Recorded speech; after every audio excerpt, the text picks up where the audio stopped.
अस्सलाम वालेकुम। Chapter number 1 में इंपॉर्टेंट शॉर्ट क्वेश्चन को डिस्कस कर रहे हैं जो कि प्रीवियस ईयर में बहुत दफा आ चुके हैं। प्रीवियस लेक्चर्स में 4 पार्ट को डिस्कस कर चुके हैं, ये पार्ट नंबर 5 है। आज के इस लेक्चर में जितने भी इस चैप्टर में बाकी इंपॉर्टेंट शॉर्ट क्वेश्चन बच गए हैं वो सारे के सारे डिस्कस कर लेंगे। तो स्टार्ट करते हैं। कुछ शॉर्ट क्वेश्चन यहाँ पे न्यूमेरिकल्स भी हैं। न्यूमेरिकल प्रीवियस लेक्चर में हमने किए थे मोल के रिलेटेड जितने भी न्यूमेरिकल्स हैं मैंने बताया था वो आपके 2 फार्मूले सॉल्व हो जाएंगे। एक है मोल वाला फार्मूला, उसमें ऊपर रखते हैं मास of substance divided by molar मास। एक तो ये है हमारे पास फार्मूला, और इसके अलावा हमारे पास एक ये भी फार्मूला है नंबर ऑफ पार्टिकल्स में हमारे पास एटम्स, आयंस और मॉलिक्यूल्स आ रहे होते हैं। उसमें हम क्या करेंगे, मोल मल्टीप्लाई बाय एवोगाड्रोस नंबर। सही है। ये 2 फार्मूले जो कि यूज करके आपके बेसिक लेवल जो कि शॉर्ट क्वेश्चन में आ रहे होते हैं जितने भी न्यूमेरिकल्स हैं वो सारे के सारे सॉल्व हो जाएंगे। ठीक है। तो हमारे पास पहला जो शॉर्ट क्वेश्चन है वो है कैलकुलेट द मास इन ग्राम। अब ये न्यूमेरिकल है तो शॉर्ट क्वेश्चन नंबर 1, इसमें हमारे पास पहले नंबर पे आएगा गिवन डाटा। क्या आएगा हमारे पास? Given data. गिवन डाटा से मुराद यह है कि हमें कौन कौन सी चीजें प्रोवाइड की गई हैं।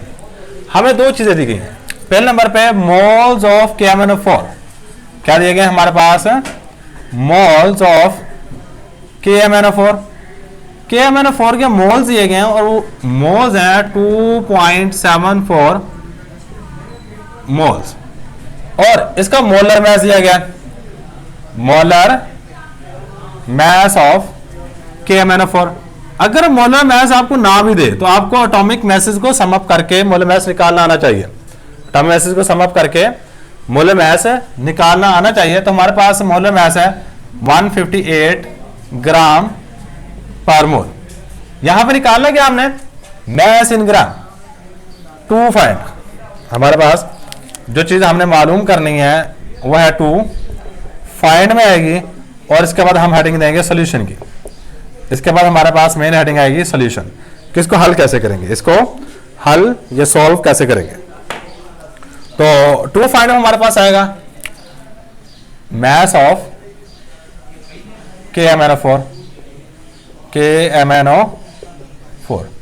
अब आप ना यहां पे ये वाला पहले वाला फार्मूला लगाओगे। पहले वाला फार्मूला क्या है? Moles is equal to mass of substance divided by molar mass. हमने यहां पे निकालना है मास। क्या निकालना है? मास। भाई ये वाली चीज निकालना चाहते हैं। मोल भी हमारे पास है, मोल्स भी हैं और मोलर मास भी है। तो mass of substance will be equal to mass of substance will be equal to mole multiply by molar mass. Mole कितने हमारे पास? मोल है 2.74। मैंने कहा कि मोलर मास पे साइड पे जाके मल्टीप्लाई कर दिया। मोल है 2.74 और मोलर मास हमारे पास कितना है?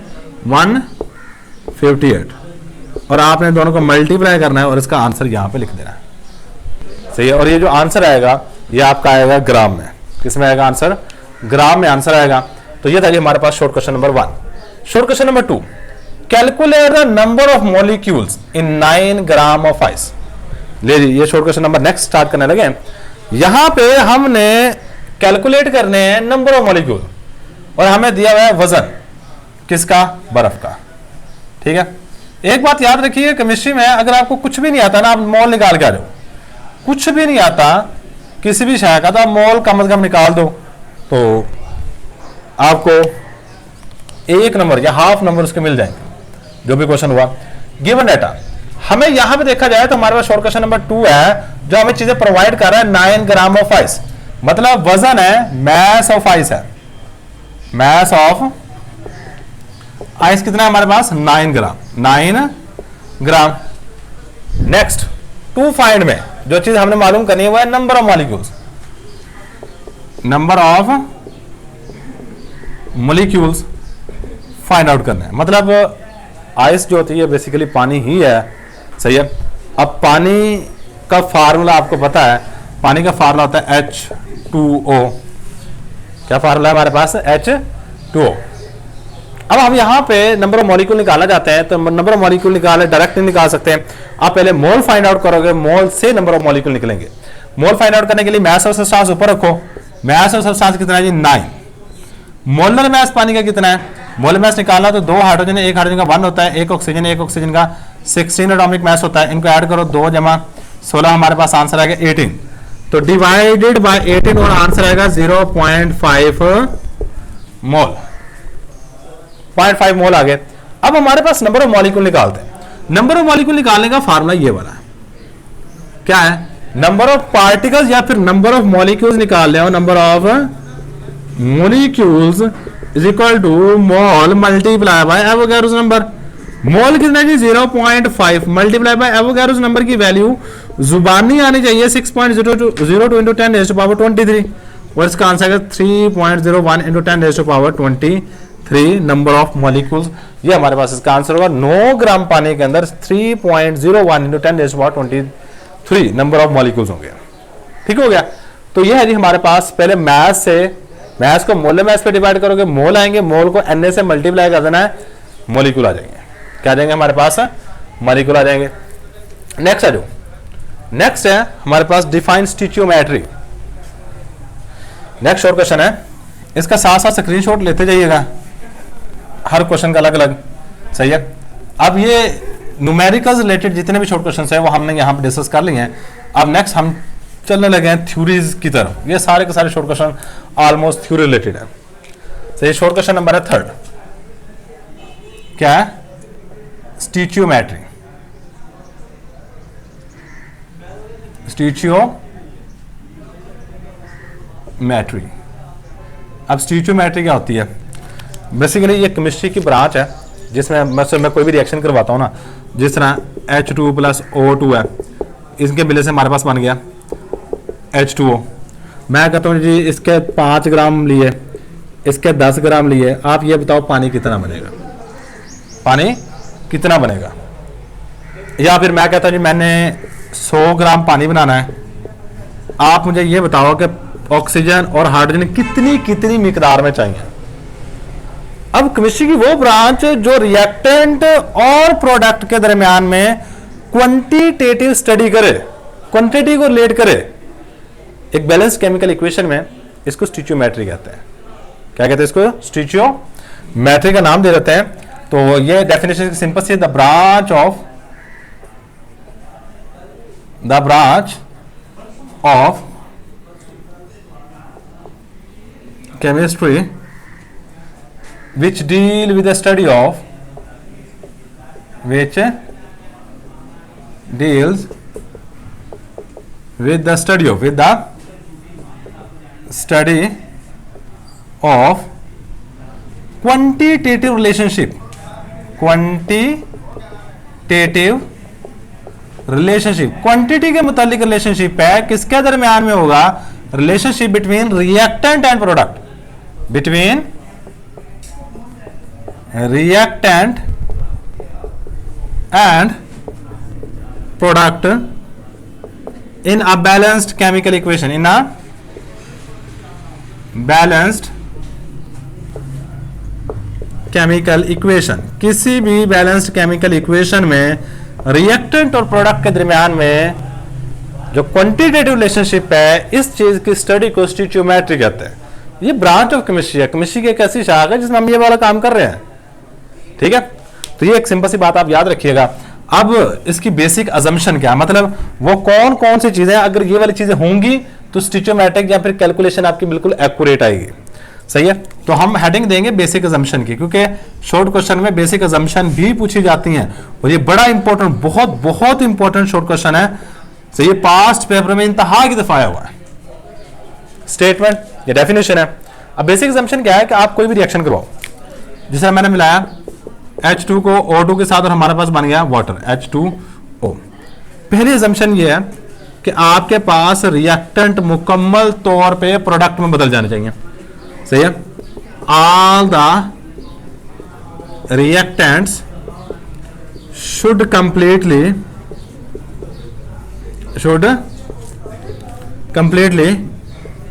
Converted into product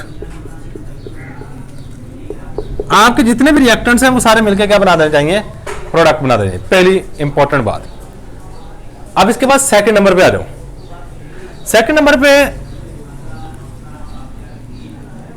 no reversibility of reaction, मतलब रिएक्शन पीछे की तरफ आना नहीं चाहिए, या फिर no side product, no side reaction occur, side reaction occur, मतलब कि अगर आप हाइड्रोजन और ऑक्सीजन को मिला के क्या बना रहे हो, वाटर बना रहे हो, तो साइड रिएक्शन क्या हो सकता है, शायद नाइट्रोजन के साथ हाइड्रोजन मिलकर, हवा के अंदर नाइट्रोजन भी होती है ना, ये दोनों मिलकर अमोनिया बना दें।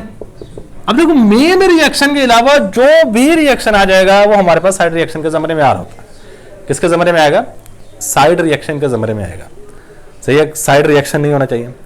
और इसके अलावा दो लॉज हैं, law of conservation of mass and law of definite proportion, law of definite proportion should be obeyed। ये दो लॉज हैं, ये दोनों के दोनों लॉज माने जाने चाहिए, law of conservation of mass, law of definite proportion. अभी लॉ ऑफ कंजर्वेशन मैस क्या होता है, डेफिनेट प्रोपोर्शन क्या होता है, ये हमारा तल्लक नहीं है। सही है, क्योंकि इनको एक्सप्लेन करने में लग गया तो काफी ज्यादा टाइम गुजर जाएगा, क्योंकि हमारे पास शॉर्ट क्वेश्चन आना है और शॉर्ट क्वेश्चन में आप स्टिचोमेट्री की डेफिनेशन करोगे और उसकी बेसिक एग्जम्पशन लिखोगे। सही है, और बेसिक एग्जम्पशन पास पेपर अगर उठा के देखोगे तो बजाते खुद सिर्फ और सिर्फ बेसिक एग्जम्पशन ही पास पेपर में एज अ शॉर्ट क्वेश्चन आई हुई है, अकेली बेसिक एग्जम्पशन। और बाद दफा एग्जामिनर क्या करता है कि आपको स्टिचोमेट्री के साथ बेसिक एग्जम्पशन के लिए स्टिचोमेट्री की डेफिनेशन पूछ लेता है। अच्छा, अब इसके बाद नेक्स्ट आ जाओ। नेक्स्ट है short question number 4। Short question number हमारे पास 4 आ रहा है, और शॉर्ट क्वेश्चन नंबर 4 है लिमिटिंग रिएक्टेंट। क्या है हमारे पास, लिमिटिंग रिएक्टेंट। अब लिमिटिंग रिएक्टेंट क्या होता है, अब लिमिटिंग रिएक्टेंट का डेफिनेशन करूं, सही है, तो सिंपल सी डेफिनेशन है, the reactant which control the amount of product in a chemical reaction is called limiting reactant, is called limiting reactant। अगर मैं एक सिंपल ज़बान में कहूं कि ऐसा रिएक्टेंट जो कम मिकदार में हो, ये भी सही है, क्योंकि उससे कम प्रोडक्ट बनेगा और प्रोडक्ट की मिकदार वो कंट्रोल कर रहा होता है। वैसे मैं आपको एक सिंपल सी एग्जांपल देता हूं। मैं कहता मैंने साइकिल बनानी है, साइकिल बनाने के लिए मुझे पहले नंबर पे चाहिए फ्रेम, ये मेरे पास फ्रेम आ गया, और सेकंड नंबर पे चाहिए मुझे टायर। देखो, 2 टायर और 1 फ्रेम के मिलने से हमारे पास पूरी की पूरी साइकिल बन जाएगी, पूरी की पूरी साइकिल बन जाएगी। ये जी, अगर मैं कहता हूं मेरे पास सपोज करो टायर है 20 और फ्रेम है 15, ठीक है, इनको मिलाकर मैं कितनी साइकिलें बना सकता हूं मैक्सिमम? देखा जाए तो हम मैक्सिमम 10 साइकिलें बना सकते हैं। कैसे? क्योंकि 20 टायरों से बनेंगे 10 साइकिलें, 15 फ्रेमों से 15 साइकिलें बन सकते हैं, लेकिन मेरे पास टायर कम है। अब यहां पे जो टायर से कम साइकिलें बन रही हैं, ये वाला केमिस्ट्री की जुबान में लिमिटिंग रिएक्टेंट है। केमिस्ट्री की जुबान में ये क्या हमारे पास है, लिमिटिंग रिएक्टेंट। ये डिसाइड करेगा, आप देखो, अब फ्रेम 16 कर दो, 17 कर दो, 18 कर दो, साइकिल 10 ही बनेगी। लेकिन अगर मैं टायर बढ़ाता हूं ना, साइकिलों की तादाद बढ़ जाएगी।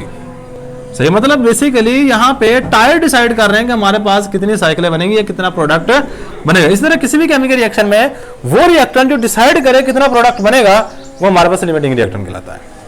वो क्या कहलाता है हमारे पास, लिमिटिंग रिएक्टेंट कहला रहा होता है। ये सिंपल सी बात आपने याद रखनी है। मैं एग्जांपल दूं, यहाँ पे बहुत सारे एग्जांपल दे सकते हैं, और ये जो एग्जांपल्स होंगी ये पास पेपर में बताते खुद एक अलग शॉर्ट क्वेश्चन आता है। सही है, यहाँ पे अगर देखा जाए तो एक मैंने ये दिया हुआ है, लॉ ऑफ कंजर्वेशन मैंने क्या, हाँ, question number 11।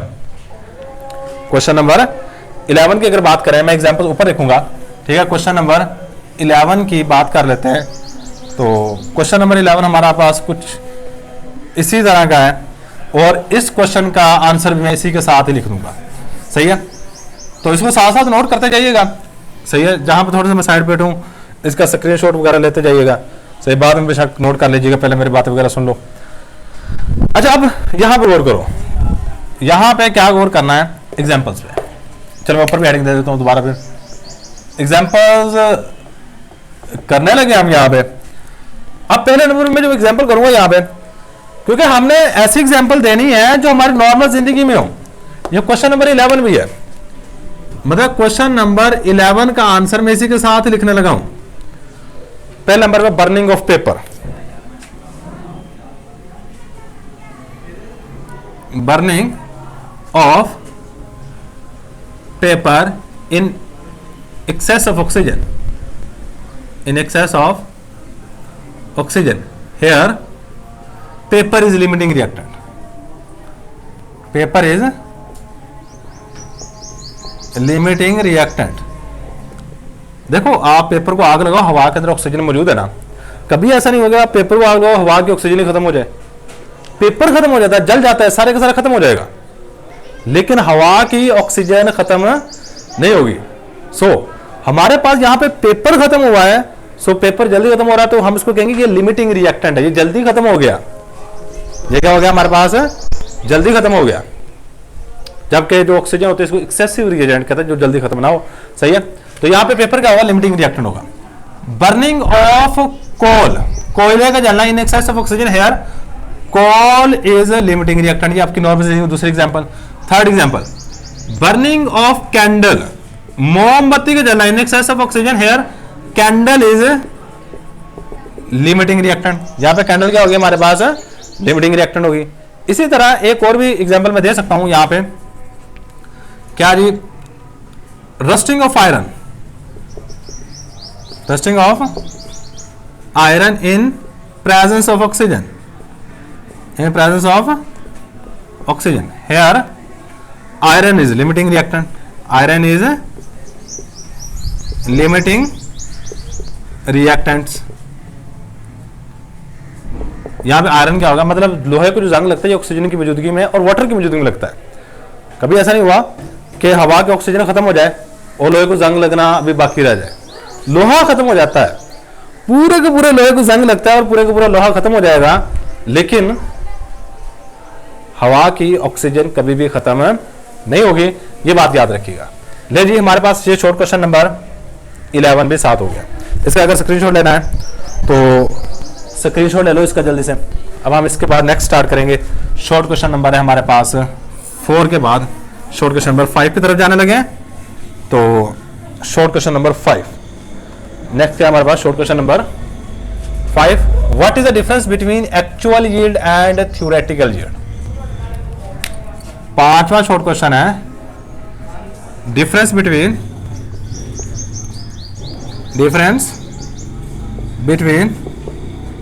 Actual yield and theoretical yield. Actual yield में और थ्योरेटिकल यील्ड में क्या फर्क है, एक्चुअल यील्ड में और थ्योरेटिकल यील्ड में क्या फर्क है, इसको हम यहां पे डिस्कस करने लगे हैं। देखो, हमारे पास अगर फर्क आए तो हम हमेशा दरमियान में लाइन लगाते हैं, सही है, और फिर हम फर्क लिखते हैं। यहां पे लिखेंगे एक्चुअल यील्ड, यहां पे लिखेंगे थ्योरेटिकल यील्ड। अच्छा, अब पहले नंबर पे यील्ड क्या है, फिर अगली बात आएगी एक्चुअल यील्ड क्या है, थ्योरेटिकल यील्ड क्या है। फर्स्ट ऑफ ऑल यील्ड कहते हैं, यील्ड का लफ्ज़ी मतलब होता है पैदावार, पैदावार। मतलब मैंने एक रिएक्शन करवाया, जिस तरह हाइड्रोजन को और ऑक्सीजन को आपसे मिलाता हूं और इसके बाद साथ बना वाटर H2O, ठीक है। मैंने 10 ग्राम ये लिया, 20 ग्राम ये लिया, अब मेरे पास कितना पानी बनेगा, मतलब मैंने एक रिएक्शन करवाया, रिएक्शन से मेरे पास कितना प्रोडक्ट बना, ये यील्ड है। मतलब कोई भी रिएक्टर ले लो, रिएक्टर को मिलाने से मेरे पास कितना प्रोडक्ट बन रहा है, the amount of product is known as yield, the amount of product is known as yield. ये सिंपल सी बात अपने ज़हन में उठाइएगा, कि किसी भी रिएक्शन में कितना प्रोडक्ट बनता है, उस अमाउंट को यील्ड कहते हैं। यील्ड दो तरह की होती है, यील्ड की ये टाइप्स भी हैं। अगर आपको पेपर में क्वेश्चन आ जाए explain the types of yield, same question होगा। टाइप्स ऑफ यील्ड भी यही है, actual yield and theoretical yield. याद रखिएगा, दो तरह से हम यील्ड की अमाउंट को कैलकुलेट कर सकते हैं। एक तो है कि इक्वेशन दी हो, ये इक्वेशन दी है, इतने रिएक्टेंट, इतने ग्राम ये, इतने ग्राम ये, इनके मिलाने से हमारे पास कितना प्रोडक्ट बनेगा, कितना प्रोडक्ट बनेगा हमने कैलकुलेट किया। अगर कैलकुलेट करके प्रोडक्ट निकालते हैं, क्या करते हैं, कैलकुलेट करके प्रोडक्ट निकालते हैं, जो कैलकुलेशन से प्रोडक्ट आएगा उसको कहेंगे थ्योरेटिकल यील्ड है। थ्योरेटिकल लफ्जी मतलब होता है ख्याली, थ्योरी। थ्योरेटिकल का लफ्जी मतलब होता है ख्याली। तो the amount of product obtain after calculation from balanced chemical equation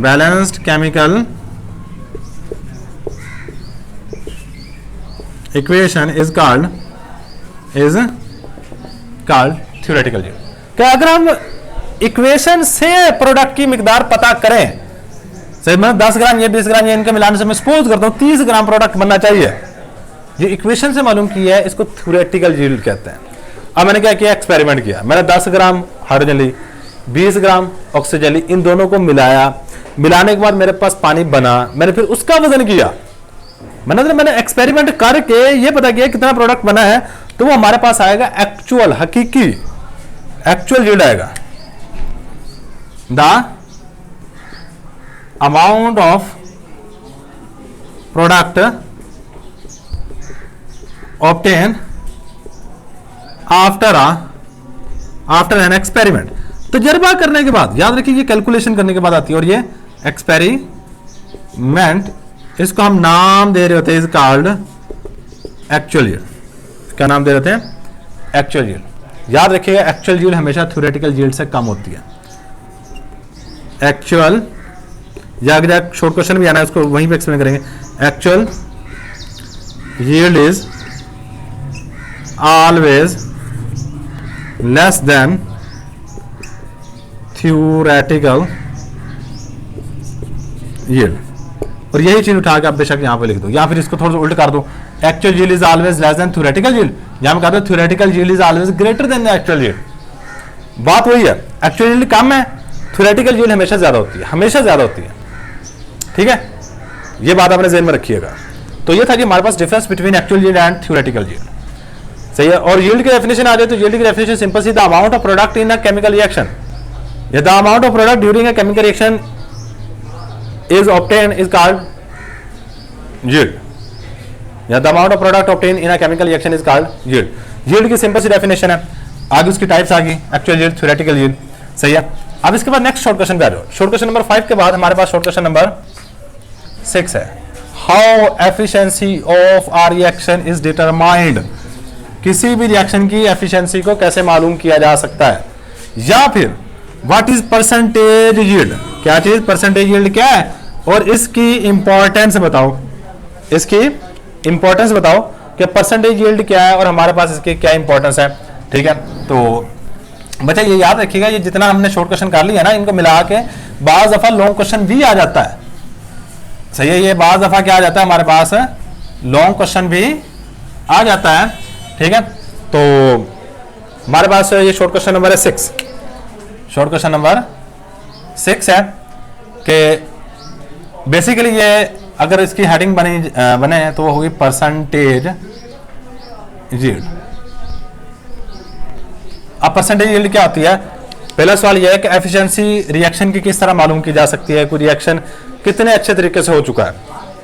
ठीक है, इस चीज का पता लगाने के लिए हमारे पास परसेंटेज यील्ड है, सही है। इसका आंसर इस तरह बनेगा, efficiency of a chemical reaction is determined by efficiency of a chemical reaction is determined by determined by using percentage yield। अब परसेंटेज यील्ड क्या होती है? परसेंटेज यील्ड का फार्मूला होता है percentage yield is equal to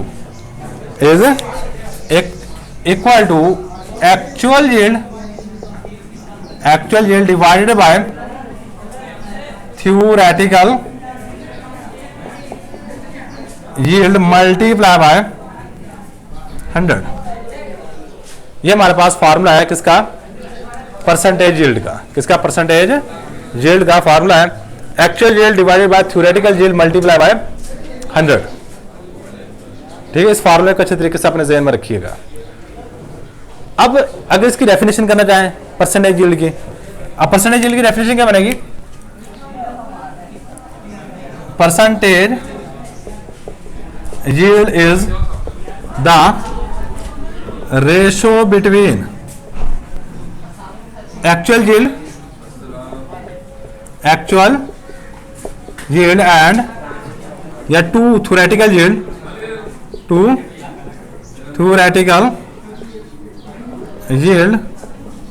multiply by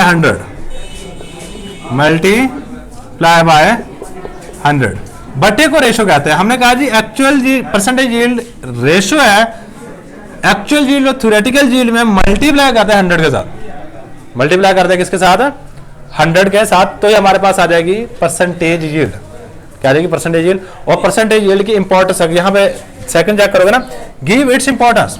percentage yield की importance यही है कि इसका इस्तेमाल करके हम efficiency of a chemical reaction मालूम कर सकते हैं।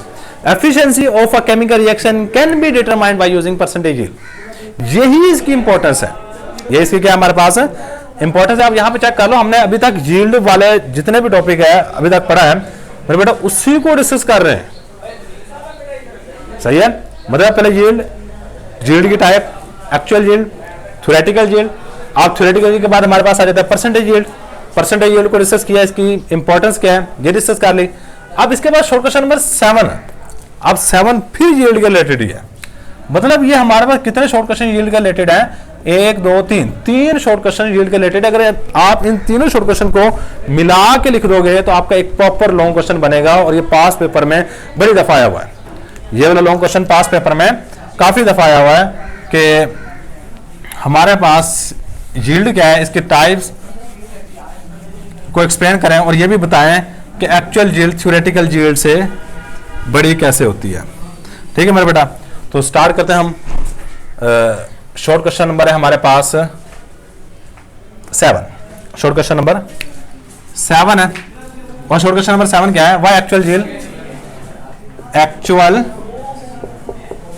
Yield is less than theoretical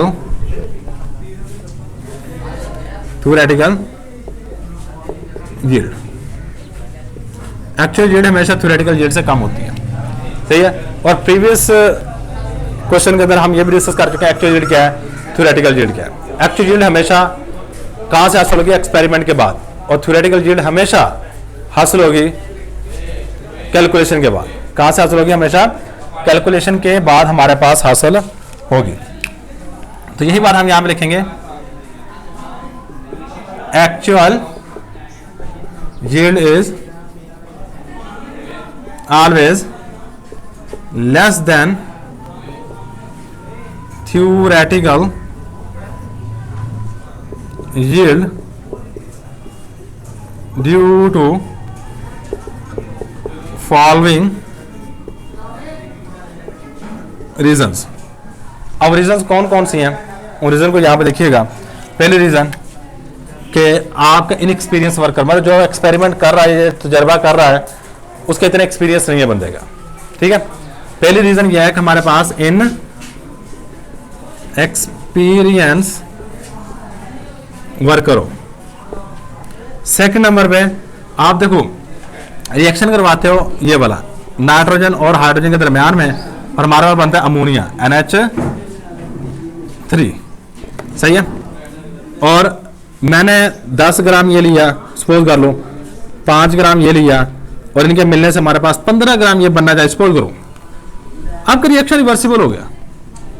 बोले इन दोनों के मिलने से बनना यही चाहिए था, लेकिन रिएक्शन रिवर्सिबल हो गया, रिएक्शन पीछे की तरफ आना शुरू हो गया, आपके प्रोडक्ट दोबारा फिर रिएक्टेंट बदलना शुरू हो गए, तो आपका 15 ग्राम प्रोडक्ट नहीं बनेगा, क्योंकि आपका प्रोडक्ट दोबारा फिर पीछे की तरफ आ रहे हैं और प्रोडक्ट एक्चुअल अमाउंट से कम हो जाएगा, एक्चुअल अमाउंट से कम हो जाएगा। सेकंड जो रीजन है वो है रिवर्सिबिलिटी, रिवर्सिबिलिटी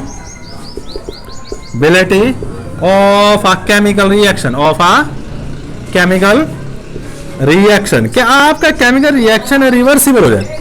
थर्ड नंबर पे साइड रिएक्शन भी हो सकता है। साइड रिएक्शन में ऑलरेडी डिस्कस कर चुका हूं कि आपका मेन रिएक्शन के अलावा आपका रिएक्टेंट किसी और चीज के साथ मिलकर कोई और चीज बना दे, कोई नया ही प्रोडक्ट बना दे, वो हमारे मतलब का नहीं होगा, सही है। Side reaction occur, side reaction में अक्कर, ये भी हो सकती है रीजन कि आपकी एक्चुअल यील्ड कम आ रही है और थ्योरेटिकल यील्ड ज्यादा आ रही है। और लास्ट वाली चीज loss of product, loss of product, आपका प्रोडक्ट कुछ ना कुछ मिकदार में ज्यादा हो जाता है during crystallization, crystallization, sublimation, filtration, ETC। मतलब जब ये वाला प्रोसेस करवा रहे हो तो फिल्ट्रेशन, सब्लिमेशन या क्रिस्टलाइजेशन, इस या इन अमलों के दरमियान में आपका प्रोडक्ट कुछ ना कुछ मिकदार में लॉस हो जाए, क्या है हमारे पास कुछ ना कुछ मिकदार में कम हो जाए। ये चंद एक रीजन है जिसकी वजह से आपकी एक्चुअल यील्ड थ्योरेटिकल यील्ड से कम रहती है, ठीक है। और इतनी बातें आप लिख दोगे पेपर में तो आपको 2 नंबर इसके मिल जाएंगे।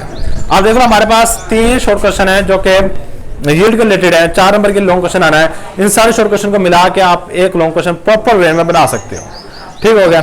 अब इसका जल्दी से स्क्रीनशॉट ले लो, हम नेक्स्ट पे चलेंगे, जल्दी से इसका स्क्रीनशॉट ले लें।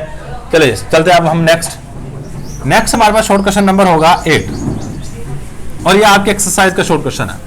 शॉर्ट क्वेश्चन नंबर 8 हमारे पास एक्सरसाइज का शॉर्ट क्वेश्चन नंबर है, सही है। और ये भी पास पेपर में काफी दफा आ चुका है। और एक्चुअल यील्ड, ये जो अभी मैंने लिखा था वह actual yield is always less than the theoretical yield, pass paper में इंतहा की दफा आया हुआ है पेपर में, ठीक है। इसको लाजमी एक ये वाला क्वेश्चन, एक हमने पीछे लेक्चर में कर लिया था, no neon atom, no individual neon atom as atomic mass of 20.18 AMU, एक ये वाला शॉर्ट क्वेश्चन, सही। ये वाला शॉर्ट क्वेश्चन भी बहुत दफा पास पेपर में आ चुका है, सही। एग्जामिनर की कोशिश होती है कि इनमें से कम से कम कोई एक क्वेश्चन उठा के दे दें। चलिए जी हम next short question number 8 short question का नंबर को डिस्कस करने लगे। और शॉर्ट क्वेश्चन नंबर 8 क्या है, मैग्नीशियम एटम जो है ये ट्विस्ट हैवियर है कार्बन एटम से, इसको जस्टिफाई करना है। मैग्नीशियम एटम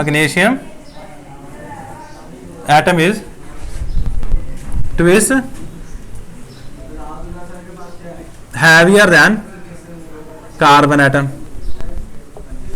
मतलब ये स्टेटमेंट सही है, आप सिर्फ इस स्टेटमेंट को एक्सप्लेन करोगे, इस स्टेटमेंट को क्या करोगे, इस स्टेटमेंट को जस्टिफाई करोगे, एक्सप्लेन करोगे। आया ये जो मैंने स्टेटमेंट लिखी है, ये स्टेटमेंट 100% एक्यूरेट है, ये स्टेटमेंट 100% एक्यूरेट है। हम इसको एक्सप्लेन करने वाले हैं।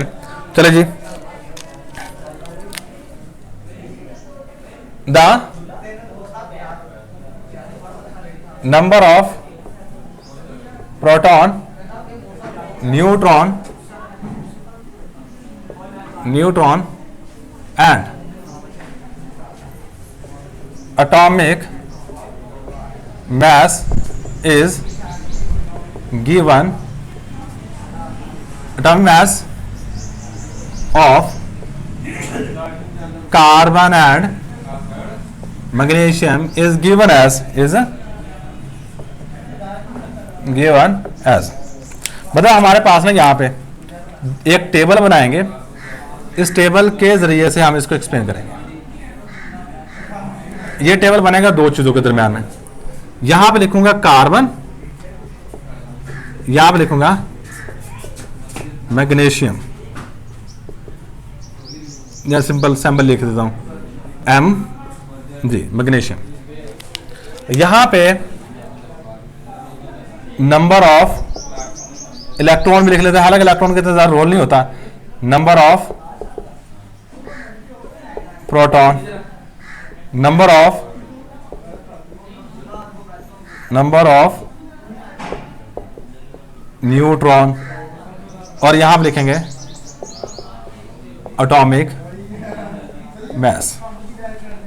कार्बन में 6 प्रोटॉन होते हैं, इलेक्ट्रॉन होते हैं, इसमें 12 होते हैं। प्रोटॉन की बात की जाए 6 प्रोटॉन होते हैं, सॉरी हाँ सही है, 6 प्रोटॉन होते हैं, इसमें 12 प्रोटॉन होते हैं। नंबर ऑफ न्यूट्रॉन की बात की जाए इसमें 6 न्यूट्रॉन होते हैं, इसमें 12 होते हैं। अब एटॉमिक मास क्या होता है? Atomic mass is actually sum of proton plus neutron. Proton और न्यूट्रॉन को 6 6 12 12 12 24। और आपने लास्ट में सिर्फ ये लिखना है कि it is clear from above table कि हमारे पास it is clear from above table that, आगे क्वेश्चन आ जाए कि हमारे पास इस टेबल से वाज़ा हो गया कि कार्बन का एटॉमिक मास डबल है किसकी निस्बत, सॉरी मैग्नीशियम का एटॉमिक मास डबल है एज कंपेयर टू कार्बन। मतलब आपने प्रॉपरली सारा कुछ बता दिया, कार्बन में प्रोटॉन इतने हैं, मैग्नीशियम में इतने हैं, न्यूट्रॉन इसमें इतने, इसमें इतने, एटॉमिक मास इसका इतना है, इसका इतना है। एक टेबल की फॉर्म में एक्सप्लेन कर दो कि ज्यादा अच्छा रहेगा, आपका टाइम बचेगा, वरना आप लिखते रहोगे। इस तरह भी लिख सकते हैं कि आप पॉइंट बनाते जाओ, लिखते जाओ। The number of proton in carbon is 6 while number of proton in magnesium is 12. The number of neutron in carbon is 6 while number of neutron in carbon is 12. The number of the atomic mass of carbon is 12 and atomic mass of carbon magnesium is 24. इससे बड़ा हो जाएगा, ठीक है। Last में बात आप यही लिखोगे, इट्स प्रूव दैट कि हमारे पास मैग्नीशियम ट्विस है, डबल गुना भारी है as compare to carbon atom. मतलब बात वही है, लेकिन हमने उसको सिंपल वर्डिंग में लिख दिया, ठीक है। ये सिंपल सी बात आप याद रखिएगा। शॉर्ट क्वेश्चन नंबर 8 के बाद हमारे पास short question number 9। Short question number 9। अब शॉर्ट क्वेश्चन नंबर 9 क्या हमारे पास कि आपने ये प्रूव करना है कि नाइट्रोजन और कार्बन मोनोऑक्साइड में equal number of electron, proton और न्यूट्रॉन होते हैं।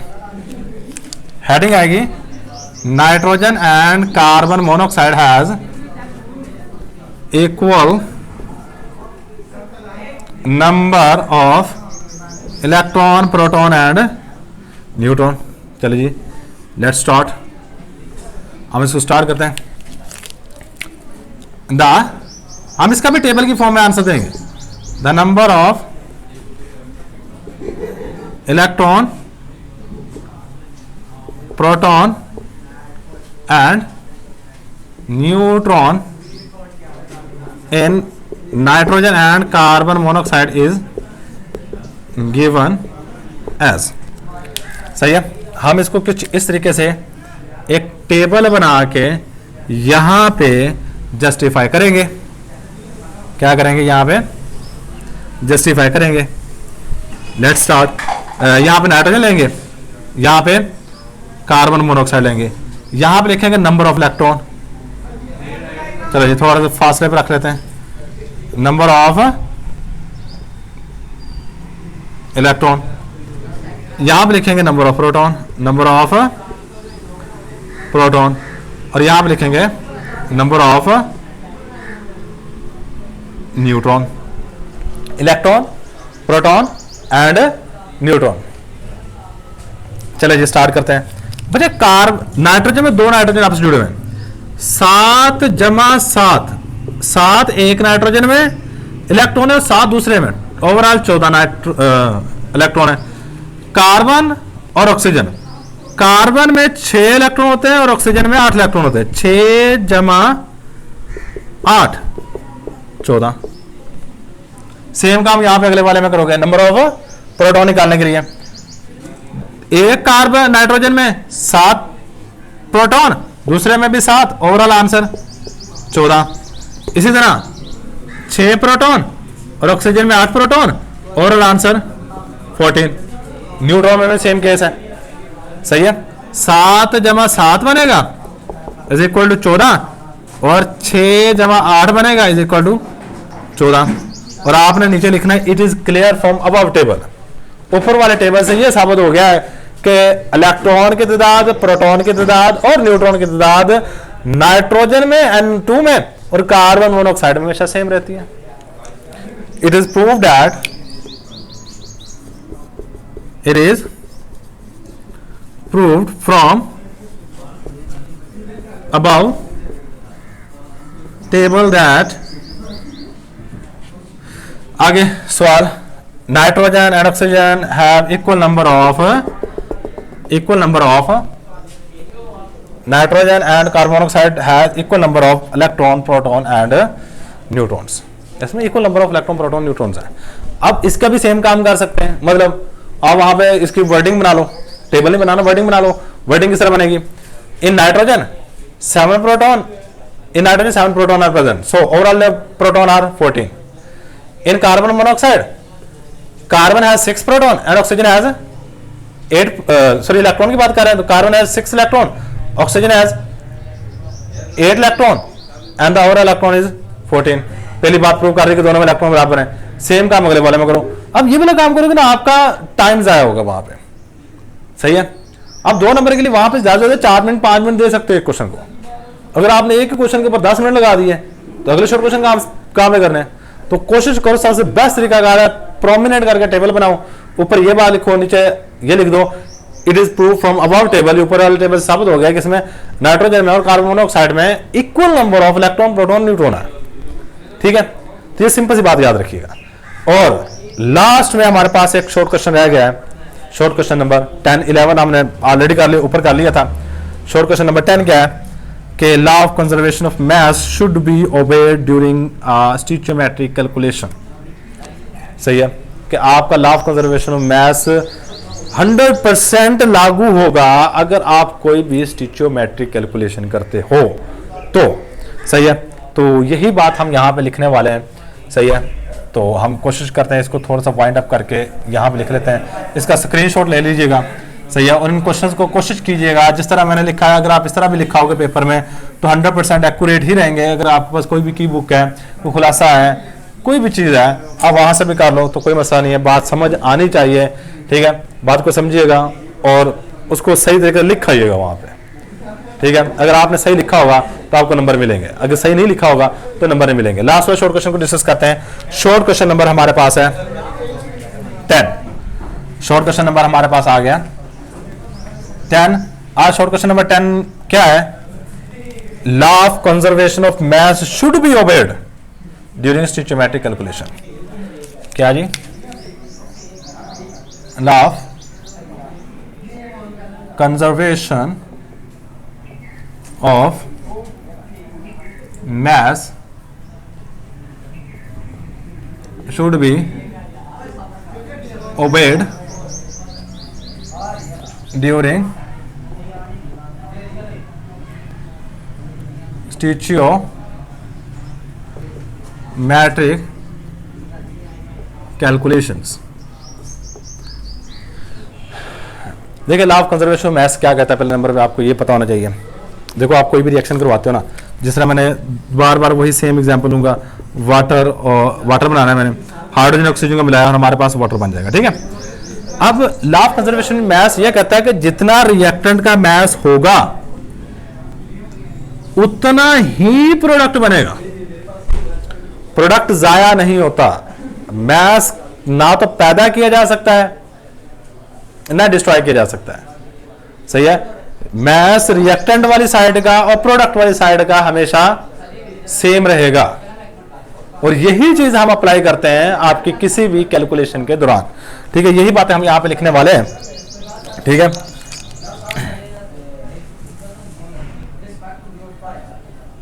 According to law of conservation of mass, the mass of reactants that are combined are always equal to the mass of product that are formed in a chemical reaction, in a chemical reaction. सही है कि हमारे पास जितने reactant वाली side पे reactant का मास होता है, उनके मिलने से जो प्रोडक्ट बनेगा उसका वजन भी उतना ही होगा। सही है। The mass of reactant, the mass of reactants is equal to the mass of product, mass of product when we perform, जब हम कर रहे होते हैं, when we perform stoichiometric calculations, stoichiometric calculations, जब हम stoichiometric calculations कर रहे होते हैं तो रिएक्टेंट वाली साइड का मास प्रोडक्ट वाली साइड के मास के बराबर होता है। And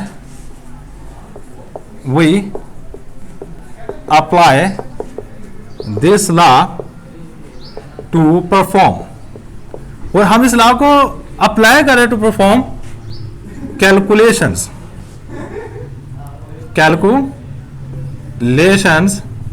सच एज, और ये कैलकुलेशन कौन कौन से हो सकती हैं? ये मोल कैलकुलेशन हो सकती है, मोल कैलकुलेशन,